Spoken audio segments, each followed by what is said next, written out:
بسم اللہ الرحمن الرحیم۔ دوستو، دعاؤں کا سلسلہ چل رہا ہے اور دعاؤں کا سلسلہ نمبر آج 5 ہے۔ دعاؤں کے سلسلے میں جو ہے ایک دعا آتی ہے، قرآن کریم کی دعا ہے۔ یہ دعا جو ہے بڑی بہترین اور جامع معنی دعا ہے۔ یہ ایسی دعا ہے کہ اس دعا میں جو ہے انسان دنیا اور آخرت دونوں کی بھلائی بھی مانگتا ہے اور اللہ تعالیٰ اسے عطا بھی فرماتے ہیں۔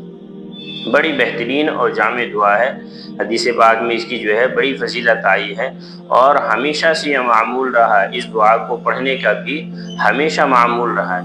ہر دور میں ہر لوگوں نے، یہ زمان عام دعا ہے کہ ہر شخص کو یاد بھی رہتی ہے اور ہر شخص جو ہے اس دعا کا اہتمام بھی کرتا ہے۔ اور وہ دعا کون سی ہے؟ وہ دعا ہے ربنا آتنا فی الدنیا حسنۃ وفی الآخرۃ حسنۃ وقنا عذاب النار۔ اس دعا کا ترجمہ ہے کہ اللہ ہمیں دنیا میں بھی خیر و برکت عطا فرما اور آخرت میں بھی خیر و عافیت عطا فرما اور ہمیں عذاب قبر سے جو ہے محفوظ فرما، نجات دلا۔ اس دعا کے اندر انسان جو ہے اللہ تعالیٰ سے دنیا کی بھی بھلائی مانگتا ہے، آخرت کی بھی بھلائی مانگتا ہے اور عذاب قبر سے نجات کی بھی دعا مانگتا ہے۔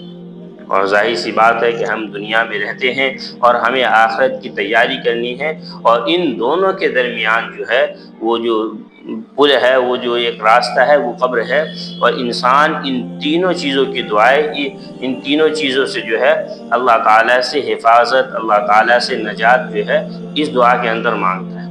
تو اس لیے اس دعا کا جو ہے اہتمام کرنا چاہیے، ہر نماز کے بعد اس دعا کو ضرور پڑھنا چاہیے اور اللہ تعالیٰ سے اپنے لیے دنیا اور آخرت دونوں کی بھلائی ضرور مانگنی چاہیے۔ وہ دعا ہے ربنا آتنا فی الدنیا حسنہ وفی الآخرۃ حسنہ وقنا عذاب النار۔ اس دعا کو خود بھی پڑھے، اپنے بچوں کو بھی یاد کرائے، اپنے اہل و عیال کو بھی یاد کرائے اور اس دعا کو پڑھنے کا زیادہ سے زیادہ اہتمام کرے۔ اور اسی طرح کی ویڈیوز کے لیے ہمارے چینل کو سبسکرائب کریں۔ 10 منٹ کی مجلس چینل کا نام ہے، آپ سبھی اس کو سبسکرائب بھی کریں اور اس ویڈیو کو جو ہے زیادہ سے زیادہ شیئر کریں تاکہ آپ بھی اس سے نفع اٹھا سکیں اور دوسرے لوگ بھی اس ویڈیو سے جو ہے فائدہ حاصل کریں۔ ظاہر سی بات ہے آپ بھی جن لوگوں تک یہ دعا پہنچے گی اور جو لوگ دعا پڑھیں گے ان کا ثواب ان کو بھی ملے گا اور ان سب کا ثواب آپ کو بھی انشاءاللہ العزیز ضرور ملے گا۔ اس لیے اس دعا کو زیادہ سے زیادہ شیئر کریں اور سب لوگ اس دعا کو یاد کر کے پڑھنے کا اہتمام کریں۔